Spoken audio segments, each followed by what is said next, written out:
ಡಿಜೆಹಳ್ಳಿ ಮತ್ತು ಕೆಜಿಹಳ್ಳಿ ಹೊತ್ತಿ ಉರಿಯೋಕೆ ಕಾಂಗ್ರೆಸ್ ಭಿನ್ನಾಭಿಪ್ರಾಯವೇ ಕಾರಣವಾಯ್ತಾ? ಕಾನೂನು ಹೋರಾಟಕ್ಕೆ ಡಿಕೆ ಬರ್ತಾರೆ, ಬಂಡೆ ಬರ್ತೈತೆ ಅಂತ ಇರಬೇಡಿ ಅಂತ ವಾರ್ನ್ ಮಾಡಿದ್ದು ಯಾರು? ನೋಡೋಣ ಬೆಂಗಳೂರು ಬೆಂಕಿ ನ್ಯೂಸ್ ಎಕ್ಸ್‌ಪ್ರೆಸ್‌ನಲ್ಲಿ.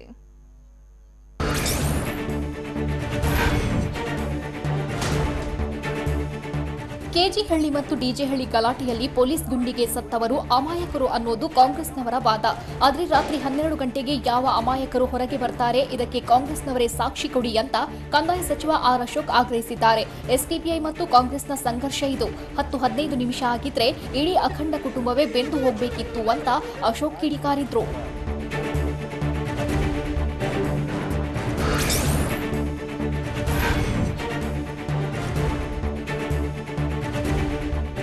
ಫೇಸ್ಬುಕ್ ಪೋಸ್ಟ್ ಖಂಡಿಸಿ ನಡೆದಿರೋ ಗಲಭೆಗೆ ಕಾಂಗ್ರೆಸ್ ಪಕ್ಷದಲ್ಲಿರುವ ಭಿನ್ನಾಭಿಪ್ರಾಯ ಕೂಡ ಕಾರಣ ಅಂತ ಗೃಹ ಸಚಿವ ಬೊಮ್ಮಾಯಿ ಹೇಳಿದ್ದಾರೆ. ರಾಜಕೀಯ ಭಿನ್ನಾಭಿಪ್ರಾಯ ಮತ್ತು ಹಿಂದಿನ ಚುನಾವಣೆ ವಿಚಾರವೇ ಗಲಭೆಗೆ ಕಾರಣವಾಗಿದೆ. ಮುಂಬರುವ ಚುನಾವಣೆ ವಿಚಾರ ಗಲಾಟೆಯಲ್ಲಿ ಅಡಕವಾಗಿದ್ದು, ಕಾಂಗ್ರೆಸ್ನ ಕೀಳು ರಾಜಕಾರಣ ಇನ್ನೂ ಮುಂದುವರೆದಿದೆ ಅಂತ ಬೊಮ್ಮಾಯಿ ವಾಗ್ದಾಳಿ ನಡೆಸಿದ್ರು.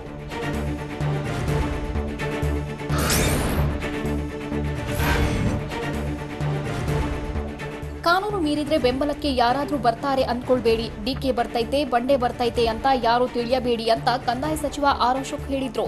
ವಿಧಾನಸೌಧದಲ್ಲಿ ಮಾತನಾಡಿದ ಅಶೋಕ್, ಯಾವುದೇ ರೀತಿಯ ಶಾಂತಿ ಸಭೆಯ ಅವಶ್ಯಕತೆ ಇಲ್ಲ ಅಂತ, ಗಲಭೆಯಲ್ಲಿ ಯಾರು ಇದ್ದಾರೋ ಅವರಿಗೆಲ್ಲ ನೋಟಿಸ್ ಕೊಡೋದಾಗಿ ಹೇಳಿದ್ರು.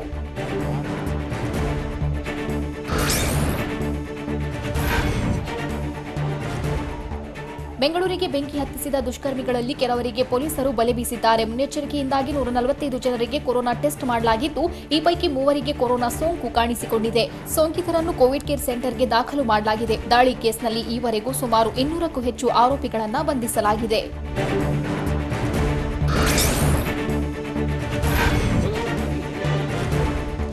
ದುಷ್ಕರ್ಮಿಗಳ ದಾಳಿ ವೇಳೆ ಶಾಸಕ ಅಖಂಡ ಶ್ರೀನಿವಾಸ್ ಮನೆಗೂ ಬೆಂಕಿ ಬಿದ್ದಿದ್ದು, ಹಲವು ವಸ್ತುಗಳು ಸುಟ್ಟು ಕರಕಲಾಗಿವೆ. ಹೀಗಾಗಿ ಸುಟ್ಟ ಮನೆಯನ್ನ ಕಾಂಗ್ರೆಸ್ ನಾಯಕ ದಿನೇಶ್ ಗುಂಡೂರಾವ್ ಪರಿಶೀಲನೆ ನಡೆಸಿದ್ರು. ಘಟನೆ ಬಗ್ಗೆ ಶಾಸಕ ಅಖಂಡ ಶ್ರೀನಿವಾಸ್ರಿಂದ ದಿನೇಶ್ ಗುಂಡೂರಾವ್ ಸಂಪೂರ್ಣ ಮಾಹಿತಿ ಕಲೆ ಹಾಕಿದ್ರು.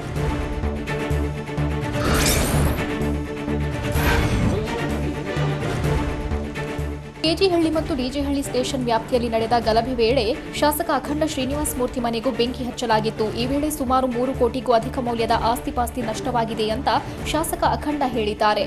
ನಮ್ಮ ಭಾವನಾತ್ಮಕ ಒಡನಾಟವಿದ್ದ ಮನೆ ಧ್ವಂಸ ಮಾಡಿದ್ದಾರೆ. ನಮಗೆ ರಕ್ಷಣೆ ನೀಡಲು ಪೊಲೀಸರಿಗೆ ಮನವಿ ಮಾಡಿದ್ದೇವೆ ಅಂತ ಶ್ರೀನಿವಾಸ್ ಹೇಳಿದ್ರು.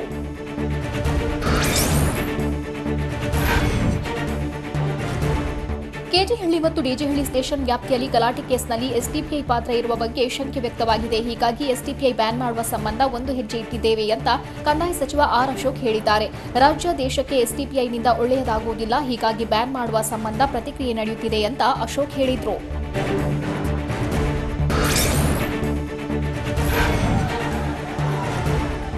ಕೆಜಿಹಳ್ಳಿ ಮತ್ತು ಡಿಜೆಹಳ್ಳಿಯಲ್ಲಿ ನಡೆದ ಗಲಭೆ ಕೇಸ್ನಲ್ಲಿ ಕೈ ಕಾರ್ಪೊರೇಟರ್ ಪತಿ ಕಲೀಂ ಪಾಷಾ ಸೇರಿ ಎಸ್ಡಿಪಿಐನ 4 ಮುಖಂಡರ ಬಂಧನವಾಗಿದೆ. ಆದರೂ ರಾಜ್ಯ ಕಾಂಗ್ರೆಸ್ ನಾಯಕರು ದಂಗೆಯನ್ನ ಯಾಕೆ ಖಂಡಿಸುತ್ತಿಲ್ಲ ಅಂತ ಬಿಜೆಪಿ ರಾಷ್ಟ್ರೀಯ ಸಂಘಟನಾ ಕಾರ್ಯದರ್ಶಿ ಬಿಎಲ್ ಸಂತೋಷ್ ಆಕ್ರೋಶ ವ್ಯಕ್ತಪಡಿಸಿದ್ದಾರೆ. ಬಿಬಿಎಂಪಿ ಚುನಾವಣೆ ಮೇಲೆ ಕಾಂಗ್ರೆಸ್ ಕಣ್ಣಿಟ್ಟಿದೆ ಅಂತ ಸಂತೋಷ್ ಕಿಡಿಕಾರಿದ್ದಾರೆ.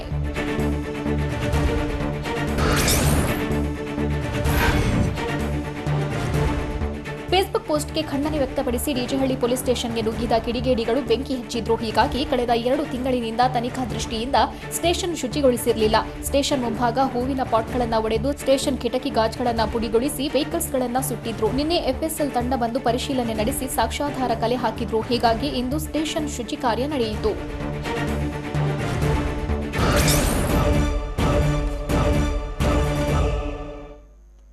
ಡಿಜೆಹಳ್ಳಿ ಮತ್ತು ಕೆಜಿಹಳ್ಳಿಯಲ್ಲಿ ಅರೆಸ್ಟ್ಗೆ ಹೋಗಿದಾಗ ಕಿರಾತಕರು ಮಾಡಿದ ಹೈಡ್ರಾಮಾ ಏನು? ದುಷ್ಟರ ಬೆನ್ನಟ್ಟೋಕೆ 7 ಸ್ಪೆಷಲ್ ಟೀಮ್ ರೆಡಿಯಾಗಿರುವುದು ಹೇಗೆ? ಗಲಾಟೆಗೂ ಮೊದಲು ಅಖಂಡ ಮನೆಗೆ ಪವರ್ ಕಟ್ ಮಾಡಿದ್ದು ಯಾರು? ಇವೆಲ್ಲವನ್ನು ನೋಡೋಣ ಹಾಟ್ಸ್ಪಾಟ್ ಎಕ್ಸ್‌ಪ್ರೆಸ್‌ನಲ್ಲಿ. ಕೆಜಿಹಳ್ಳಿ ಮತ್ತು ಡಿಜೆಹಳ್ಳಿ ಸ್ಟೇಷನ್ ವ್ಯಾಪ್ತಿಯಲ್ಲಿ ನಡೆದ ಗಲಾಟೆ ಪ್ರಕರಣಕ್ಕೆ ಸಂಬಂಧಿಸಿದಂತೆ ಮತ್ತಷ್ಟು ಆರೋಪಿಗಳಿಗೆ ಸಿಸಿಬಿ ಖೆಡ್ಡ ತೋಡಿದೆ. ರಾತ್ರೋರಾತ್ರಿ 50ಕ್ಕೂ ಹೆಚ್ಚು ಕಿಡಿಗೇಡಿಗಳನ್ನು ಬಂಧಿಸಲಾಗಿದೆ. ಆದರೆ ಈ ವೇಳೆ ಹೈಡ್ರಾಮಾ ಮಾಡಿರುವ ಆರೋಪಿಗಳು ವಾಟ್ಸ್ಆಪ್ಗಳಲ್ಲಿ ಪೊಲೀಸರು ಬಂದರೆ ಬಾಗಿಲು ತೆರೆಯಬೇಡಿ, ಹೆಂಗಸರು ಮಕ್ಕಳನ್ನ ಮುಂದೆ ಬಿಡಿ ಅಂತ ಡ್ರಾಮಾ ಮಾಡಿದ್ರು. ಇನ್ನು ಕೆಲವರು ತಪ್ಪಿಸಿಕೊಳ್ಳಲು ಯತ್ನಿಸಿ ಖಾಕಿ ಬಲೆಗೆ ಸಿಕ್ಕಿಬಿದ್ದಿದ್ದಾರೆ.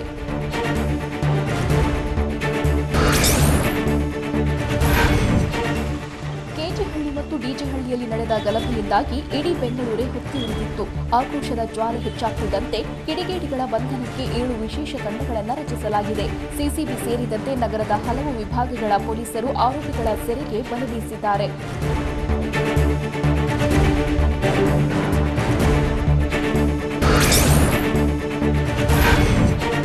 ಅಪರಾಧ ವಿಭಾಗದ ಜಂಟಿ ಪೊಲೀಸ್ ಆಯುಕ್ತ ಸಂದೀಪ್ ಪಾಟೀಲ್ ನೇತೃತ್ವದಲ್ಲಿ ತನಿಖೆ ಮಾನಿಟರಿಂಗ್ ಆಗಲಿದೆ. ಡಿಜೆಹಳ್ಳಿಯಲ್ಲಿ ಏಕಾಏಕಿ ದ್ವೇಷಾತಿ ಜ್ವಾಲೆ ಎಷ್ಟರ ಮಟ್ಟಿಗೆ ಪ್ಲಾನ್ ನಡೆದಿತ್ತು ಅಂದ್ರೆ ಈ ದಳ್ಳುರಿಯ ಹಿಂದೆ ರಾಜಕೀಯ ನಡೆದಿದೆ ಅನ್ನೋ ಅನುಮಾನವೂ ಮೂಡಿದೆ. ಕೆಜಿಹಳ್ಳಿ ಸ್ಟೇಷನ್ ಬಳಿ ಗಲಾಟೆಗೆ ಸಂಬಂಧಿಸಿದಂತೆ ಓರ್ವ ಪ್ರಭಾವಿ ಮುಖಂಡ ಇಲ್ಲಿ ಕರಾಮತ್ತು ಮೆರೆದಿರೋದು ಪೊಲೀಸ್ ಇಲಾಖೆಗೆ ಸುಳಿವು ಸಿಕ್ಕಿದೆ. ಆರೋಪಿಗಳ ಗ್ಯಾಂಗ್ಗೆ ಮತ್ತೋರ್ವ ಕಾರ್ಪೊರೇಟರ್ ಪರಿಚಯಸ್ಥನಂತೆ.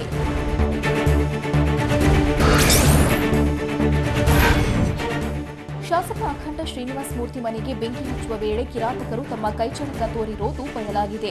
ಬೆಂಕಿ ಹಚ್ಚುವ ಮುನ್ನ ವಿದ್ಯುತ್ ಸಂಪರ್ಕವನ್ನ ಕಡಿತ ಮಾಡಿದ್ದಾರೆ. ಬಳಿಕ ಗಲಾಟೆ ಆರಂಭಿಸಿದ್ದಾರೆ. ಹೀಗಾಗಿ ಇಂದು ಕೆಪಿಟಿಸಿಎಲ್ ಸಿಬ್ಬಂದಿ ಶಾಸಕರ ಮನೆಗೆ ವಿದ್ಯುತ್ ಸಂಪರ್ಕ ಕಲ್ಪಿಸಿದ್ರು.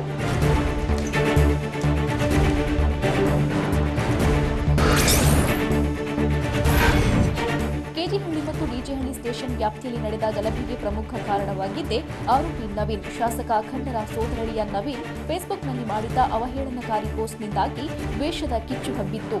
ಆದ್ರೀಗ ಆ ಪೋಸ್ಟ್ ಹಾಕಿದ್ದು ನಾನೇ ಅಂತ ನವೀನ್ ತಪ್ಪೊಪ್ಪಿಕೊಂಡಿದ್ದು, ಹೀಗೆಲ್ಲ ಆಗುತ್ತೆ ಅಂತ ನನಗೆ ಗೊತ್ತಿರಲಿಲ್ಲ ಅಂತ ನವೀನ್ ಪೊಲೀಸರ ಬಳಿ ಹೇಳಿದ್ದಾನೆ.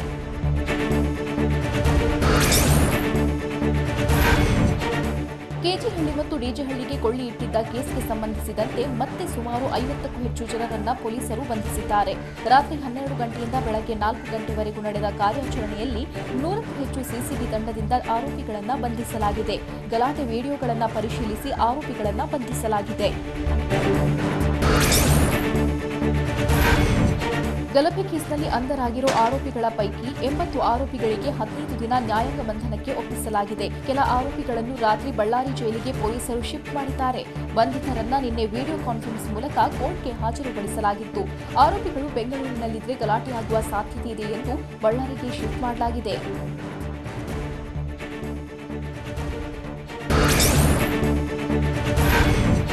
ಮುಂಬರುವ ಬಿಬಿಎಂಪಿ ಎಲೆಕ್ಷನ್ನಲ್ಲಿ ಗೆಲ್ಲಬೇಕೆಂದು ಮುಜಾಮಿಲ್ ಪಾಷಾ ಪಣ ತೊಟ್ಟಿದ್ದ. ಇದೇ ವೇಳೆ ಶಾಸಕ ಅಖಂಡ ಶ್ರೀನಿವಾಸ್ ಸಂಬಂಧಿಕರು ಸಗಾಯಿಪುರ ವಾರ್ಡ್ಗೆ ಎಂಟ್ರಿ ಕೊಟ್ಟಿದ್ರು. ಇದಕ್ಕೆ ಆಕ್ರೋಶಗೊಂಡ ಎಸ್ಡಿಪಿಐ ಸಂಘಟನೆಯವರು ಅಖಂಡ ಕುಟುಂಬದ ಮೇಲೆ ಅಟ್ಯಾಕ್ ಮಾಡಿದೆ ಎನ್ನಲಾಗಿದೆ. ಕಳೆದ ಚುನಾವಣೆಯಲ್ಲಿ ಸ್ಪರ್ಧಿಸಿ ಸೋತಿದ್ದ ಪಾಷಾ ಈ ಚುನಾವಣೆಯಲ್ಲಿ ಗೆಲ್ಲಲೇಬೇಕೆಂದು ಹಠಕ್ಕೆ ಬಿದ್ದಿದ್ದ.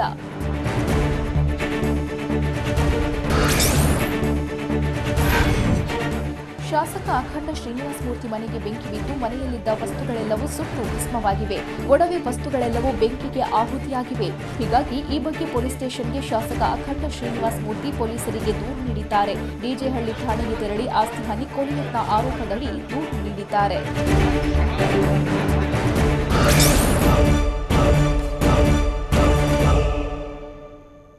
ಅಖಂಡ ಕೋಟೆ ಕೆಡವೋಕೆ 3 ಕಾರ್ಪೊರೇಟರ್ಗಳಿಂದ ನಡೀತಾ ಮಹಾಸಂಚು.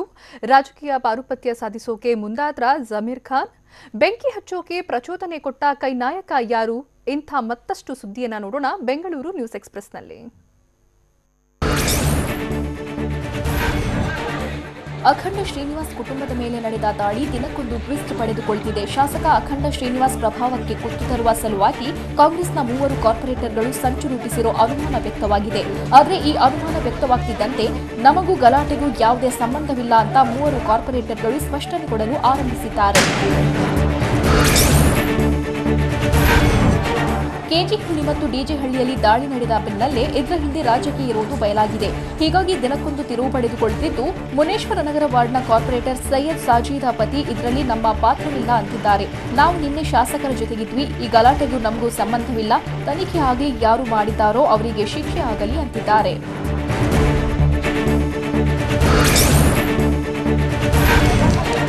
ಕೆಜಿಹಳ್ಳಿ ಮತ್ತು ಡಿಜೆಹಳ್ಳಿಯಲ್ಲಿ ನಡೆದ ಗಲಾಟೆ ಈಗ ತಾರಕಕ್ಕೆ ಏರಿದ್ದು, ಇದರ ಹಿಂದೆ ಎಸ್ಡಿಪಿಐ ಸ್ಕೆಚ್ ಹಾಕಿರೋ ಅನುಮಾನವೂ ಇದೆ. ಎಸ್ಡಿಪಿಐನ ಸ್ವತಂತ್ರ ರಾಜಕೀಯ ಅಸ್ತಿತ್ವಕ್ಕಾಗಿ ಕೃತ್ಯ ನಡೆಸಿರಬಹುದು. ಸಮುದಾಯದ ನಾಯಕತ್ವದಿಂದ ಹೊರಬಂದು ಸಂಘಟನೆಯನ್ನ ಕಟ್ಟಿ ಎಸ್ಡಿಪಿಐ ಹೆಸರಲ್ಲೇ ಹಿಡಿತ ಸಾಧಿಸಲು ಸ್ಕೆಚ್ ನಡೆದಿರುವ ಶಂಕೆಯೂ ವ್ಯಕ್ತವಾಗಿದೆ.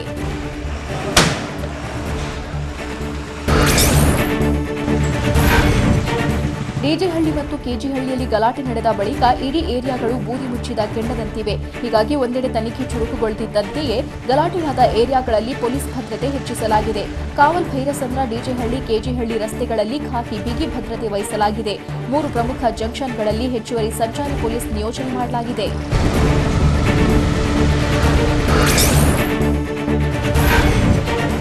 ದೇವರ ಜೀವನಹಳ್ಳಿ ಮತ್ತು ಕಾಡುಗೊಂಡನಹಳ್ಳಿಯಲ್ಲಿ ನಡೆದ ಗಲಭೆಯಿಂದಾಗಿ 2 ಏರಿಯಾಗಳು ಮೇಲ್ನೋಟಕ್ಕೆ ಸೈಲೆಂಟ್ ಆದರೂ ಒಳಗೊಳಗೆ ಹೊತ್ತಿ ಉರಿಯುತ್ತಿವೆ.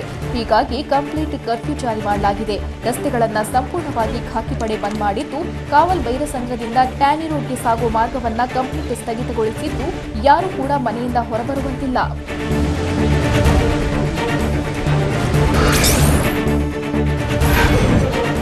ರಾಜಕೀಯ ಪಾರುಪತ್ಯಕ್ಕಾಗಿ ಗಲಭೆ ನಡೀತಾ ಅನ್ನೋ ಅನುಮಾನ ಮೂಡಿದೆ. ಯಾಕಂದ್ರೆ ರಾಜಕೀಯವಾಗಿ ಸಮುದಾಯದ ನಾಯಕನಾಗಲು ಜಮೀರ್ ಅಹ್ಮದ್ ಖಾನ್ ಮತ್ತೊಮ್ಮೆ ಅವಕಾಶ ಬಳಸಿಕೊಂಡಿದ್ದಾರೆ. ಗಲಭೆ ಶುರುವಾಗ್ತಾ ಇದ್ದಂತೆ ಸ್ಥಳಕ್ಕೆ ಜಮೀರ್ ಮತ್ತು ರಿಜ್ವಾನ್ ದೌಡಾಯಿಸಿದ್ರು. ಬಿಬಿಎಂಪಿ ಚುನಾವಣೆಗೆ ತಮ್ಮ ಬೆಂಬಲಿಗರನ್ನ ಗೆಲ್ಲಿಸಲು ಜಮೀರ್ ಪ್ಲಾನ್ ನಡೆಸಿದ್ರಾ ಅನ್ನೋ ಅನುಮಾನ ಮೂಡಿದೆ.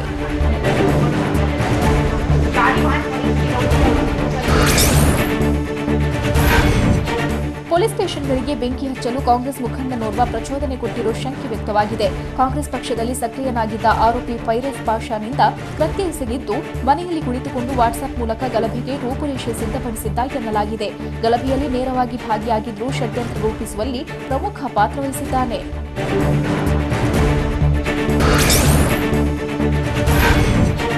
ಕೆಜಿಹಳ್ಳಿ, ಡಿಜಿಹಳ್ಳಿ ಠಾಣಾ ವ್ಯಾಪ್ತಿಯಲ್ಲಿ ನಡೆದ ಗಲಾಟೆ ಪ್ರಕರಣಕ್ಕೆ ಸಂಬಂಧಿಸಿದಂತೆ ಈವರೆಗೂ 22 ಎಫ್ಐಆರ್ ದಾಖಲಾಗಿವೆ. ಡಿಜಿಹಳ್ಳಿ ಸ್ಟೇಷನ್ನಲ್ಲಿ 11, ಕೆಜಿಹಳ್ಳಿ ಠಾಣೆಯಲ್ಲಿ 11 ಎಫ್ಐಆರ್ ದಾಖಲಾಗಿವೆ. ಒಟ್ಟು 22 ಎಫ್ಐಆರ್ ದಾಖಲಿಸಿಕೊಂಡಿರುವ ಪೊಲೀಸರು ತನಿಖೆ ಚುರುಕುಗೊಳಿಸಿದ್ದಾರೆ.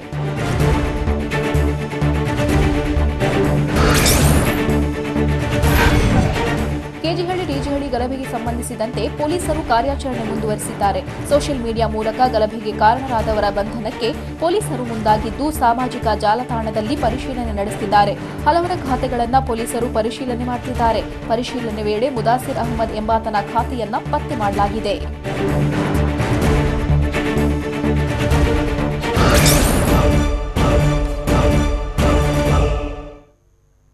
ಕೊರೋನಾ ಸೋಂಕಿನಿಂದ ಮೈಸೂರಿನಲ್ಲಿ ಹೆಚ್ಚಾಯಿತು ಸಾವು ನೋವು. ಹಣವಿಲ್ಲದೆ ಆಫ್ರಿಕಾದಲ್ಲಿ ಸಿಲುಕಿದ್ದ ಕನ್ನಡಿಗರ ಪರದಾಟ. ಮತ್ತೊಬ್ಬ ಶಾಸಕರಿಗೆ ಹಲ್ಲೆ ಮಾಡೋಕೆ ಸುಪಾರಿ ಕೊಟ್ಟಿದ್ದು ಯಾರು? ಇಂಥ ಕೌತುಕದ ಸುದ್ದಿಯನ್ನ ನೋಡೋಣ ಸ್ಟೇಟ್ ನ್ಯೂಸ್ ಎಕ್ಸ್‌ಪ್ರೆಸ್‌ನಲ್ಲಿ.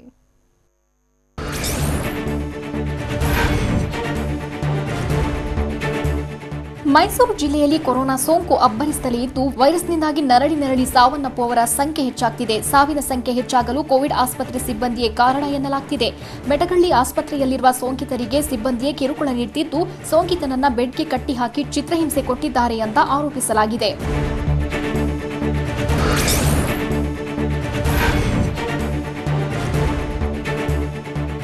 ರಾಯಚೂರಿನಲ್ಲಿ ಕೊರೋನಾ ಸೋಂಕು ವ್ಯಾಪಿಸುತ್ತಲೇ ಇದ್ದು, ಸೋಂಕಿನಿಂದಾಗಿ ಆತಂಕ ಹೆಚ್ಚಿಸಿದೆ. ಜಿಲ್ಲೆಯಲ್ಲಿ ಇವತ್ತು ಸಹ 177 ಜನರಿಗೆ ಕೊರೋನಾ ಪಾಸಿಟಿವ್ ಆಗಿರುವ ಸಾಧ್ಯತೆ ಇದೆ. ರಾಯಚೂರು ನಗರದಲ್ಲೇ 86 ಜನರಿಗೆ ಸೋಂಕು ಹೊಕ್ಕಿದ್ರೆ, ಸಿಂಧನೂರಿನಲ್ಲಿ 25, ಲಿಂಗಸಗೂರಿನಲ್ಲಿ 29, ದೇವದುರ್ಗದಲ್ಲಿ 11 ಜನರಿಗೆ ಕೊರೋನಾ ಸೋಂಕು ದೃಢವಾಗಿದೆ.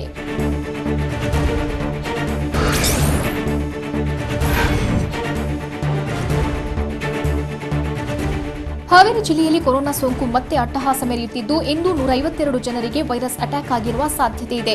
ದಿನದಿಂದ ದಿನಕ್ಕೆ ಸೋಂಕು ಅಂಕಿಸಂಖ್ಯೆಗೂ ಸಿಗದೆ ಮುನ್ನುಗ್ತಿದ್ದು, ಜಿಲ್ಲೆಯಲ್ಲಿ ಈಗಾಗಲೇ ಸೋಂಕಿತರ ಸಂಖ್ಯೆ 2153ಕ್ಕೆ ಏರಿಕೆಯಾಗಿದೆ.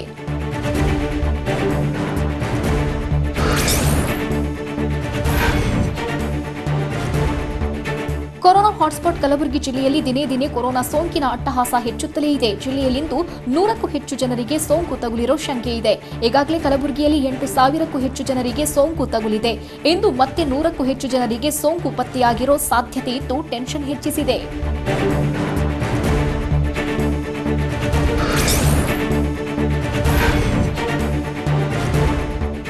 ಗದಗ ಜಿಲ್ಲೆಯಲ್ಲಿ ಕೊರೋನಾ ಅಟ್ಟಹಾಸ ಹೆಚ್ಚುತ್ತಲೇ ಇದ್ದು, ವೈರಸ್ನ ಸ್ಫೋಟ ಇವತ್ತು ಸಹ ಹಾಫ್ ಸೆಂಚುರಿ ಬಾರಿಸಲಿದೆ. ಜಿಲ್ಲೆಯಲ್ಲಿಂದು 70ಕ್ಕೂ ಹೆಚ್ಚು ಜನರಿಗೆ ಕೊರೋನಾ ಅಟ್ಯಾಕ್ ಆಗುವ ಸಾಧ್ಯತೆ ಇದೆ. ಈಗಾಗಲೇ ಜಿಲ್ಲೆಯಲ್ಲಿ 2,645 ಸೋಂಕಿತರಿದ್ದು, 2,645 ಸಕ್ರಿಯ ಸೋಂಕಿತರು ಕೋವಿಡ್ ಆಸ್ಪತ್ರೆಯಲ್ಲಿ ಚಿಕಿತ್ಸೆ ಪಡೆಯುತ್ತಿದ್ದಾರೆ. ಬ್ಯಾಂಕ್ ಸಿಬ್ಬಂದಿಗೂ ಸೋಂಕು ಹೊಕ್ಕಿದ್ದು ಆತಂಕ ತಂದಿದೆ.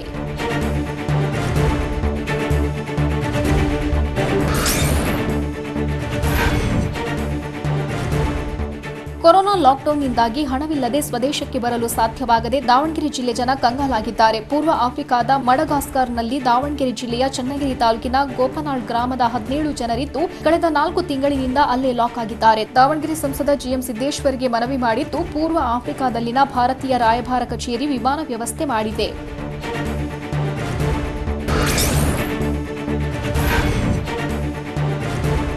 ಕೊಪ್ಪಳ ಜಿಲ್ಲೆಯಲ್ಲಿ ಕೊರೋನಾ ವೈರಸ್ ಅಟ್ಟಹಾಸ ಮೆರೆಯುತ್ತಿದ್ದರೂ ಸಹ ಆರೋಗ್ಯ ಇಲಾಖೆ ಎಡವಟ್ಟಿನ ಮೇಲೆ ಎಡವಟ್ಟು ಮಾಡುತ್ತಿದೆ. ವ್ಯಕ್ತಿ ಮೃತಪಟ್ಟು 3 ದಿನಗಳ ಬಳಿಕ ನೆಗೆಟಿವ್ ರಿಪೋರ್ಟ್ ಬಂದಿದೆ. ಕೊಪ್ಪಳ ಜಿಲ್ಲೆಯ ಗಂಗಾವತಿಯಲ್ಲಿ 3 ದಿನಗಳ ಹಿಂದೆ 65 ವರ್ಷದ ವೃದ್ಧ ಮೃತಪಟ್ಟಿದ್ರು. ಆದರೆ ಕೋವಿಡ್ನಿಂದ ಮೃತಪಟ್ಟಿದ್ದಾಗಿ ಆರೋಗ್ಯ ಇಲಾಖೆ ತಿಳಿಸಿದೆ.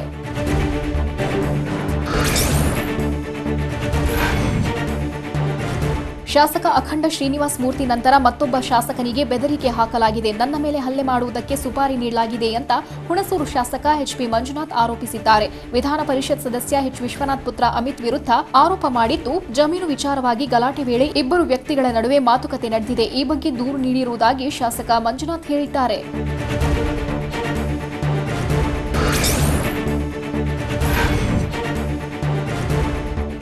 ನೂರಾರು ವರ್ಷಗಳಿಂದ ಗಣೇಶ ಪ್ರತಿಷ್ಠಾಪನೆ ನಡೆದುಕೊಂಡು ಬಂದಿದೆ. ಆದರೆ ಬಿಜೆಪಿಯವರು ಕೊರೋನಾ ನೆಪ ಇಟ್ಕೊಂಡು ಅದನ್ನ ಬ್ಯಾನ್ ಮಾಡಿದ್ದಾರೆ. ಕೊರೋನಾ ನಿಯಮಗಳನ್ನು ಪಾಲಿಸಿ ಗಣೇಶೋತ್ಸವ ಮಾಡುವುದಾಗಿ ಶ್ರೀರಾಮ ಸೇನೆ ಮುಖ್ಯಸ್ಥ ಪ್ರಮೋದ್ ಮುತಾಲಿಕ್ ಹೇಳಿದ್ದಾರೆ. ಹುಬ್ಬಳ್ಳಿಯಲ್ಲಿ ಮಾತನಾಡಿದ ಮುತಾಲಿಕ್ ಅನುಮತಿ ನೀಡದಿದ್ದರೆ ಡಿಸಿ ಕಚೇರಿಗಳ ಮುಂದೆ ಪ್ರತಿಭಟಿಸುವ ಎಚ್ಚರಿಕೆ ನೀಡಿದ್ರು.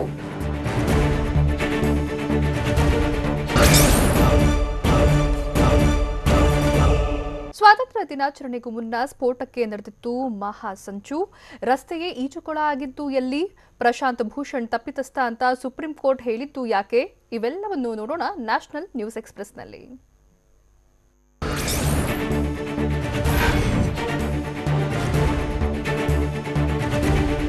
ಭಾರತದಲ್ಲಿ ಕೊರೋನಾ ಸೋಂಕು ತನ್ನ ಕಬಂದಬಾಹು ಚಾಚುತ್ತಲೇ ಇದ್ದು ದೇಶದಲ್ಲಿ ಸೋಂಕಿತರ ಸಂಖ್ಯೆ ಮುಂದುವರಿಯುತ್ತಲಿದೆ. ಈವರೆಗೂ 24,59,613 ಜನರಿಗೆ ವೈರಸ್ ಹೋಗಿದೆ. ಸೋಂಕಿನಿಂದಾಗಿ 48,000 ಜನರು ಪ್ರಾಣ ಕಳೆದುಕೊಂಡಿದ್ದಾರೆ. 6,60,833 ಜನರು ಪ್ರಸ್ತುತ ಆಸ್ಪತ್ರೆಗಳಲ್ಲಿ ಚಿಕಿತ್ಸೆ ಪಡೆಯುತ್ತಿದ್ದರೆ 17,50,636 ಜನರು ವೈರಸ್ ವಿರುದ್ಧ ಹೋರಾಡಿ ಗುಣಮುಖರಾಗಿದ್ದಾರೆ.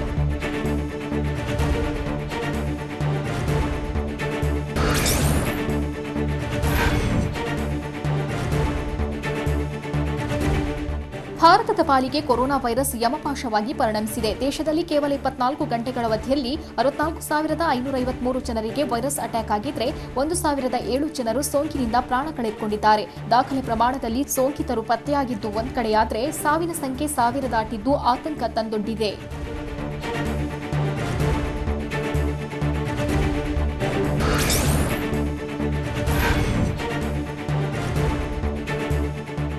ಪ್ರಧಾನಿ ನರೇಂದ್ರ ಮೋದಿ ಅವರ ಮಹತ್ವದ ಆತ್ಮನಿರ್ಭರ ಘೋಷಣೆಗೆ ಸರ್ಕಾರ ಕೂಡ ಸಹಿ ಅಂತಿದೆ. ದೆಹಲಿಯಲ್ಲಿ ಆತ್ಮನಿರ್ಭರ ಸಪ್ತಾಹಕ್ಕೆ ಕೇಂದ್ರ ರಕ್ಷಣಾ ಸಚಿವ ರಾಜನಾಥ್ ಸಿಂಗ್ ಚಾಲನೆ ನೀಡಿದ್ರು. ವಿಡಿಯೋ ಕಾನ್ಫರೆನ್ಸ್ ಮೂಲಕ ಚಾಲನೆ ನೀಡಿದ್ದು ಈ ವೇಳೆ ರಕ್ಷಣಾ ಮುಖ್ಯಸ್ಥ ಜನರಲ್ ಬಿಪಿನ್ ರಾವತ್ ಕೂಡ ಹಾಜರಿದ್ದರು.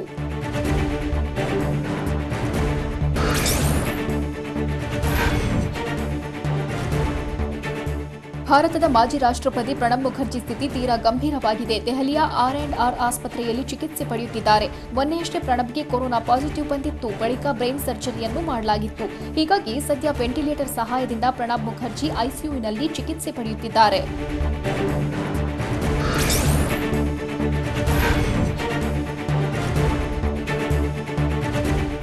ನಾಳೆ ಇಡೀ ದೇಶವೇ ಹೆಮ್ಮೆ ಪಡುವಂತ ಸ್ವಾತಂತ್ರ್ಯ ದಿನಾಚರಣೆಯ ಸಂಭ್ರಮ. ಆದರೆ ಈ ಸಡಗರಕ್ಕೆ ಧಕ್ಕೆ ತರುವ ಕೆಲವು ಸಂಚು ರೂಪಿಸಿದ್ದಾರೆ. ಗುವಾಹಟಿಯಲ್ಲಿ ಸ್ಫೋಟಕ ವಸ್ತುಗಳು ಮತ್ತು ಶಸ್ತ್ರಾಸ್ತ್ರ ತಾಣಗಳ ಮೇಲೆ ದಾಳಿ ಮಾಡಿದ ಅಸ್ಸಾಂ ಪೊಲೀಸರು ಶಸ್ತ್ರಾಸ್ತ್ರಗಳನ್ನು ವಶಕ್ಕೆ ಪಡೆದಿದ್ದಾರೆ.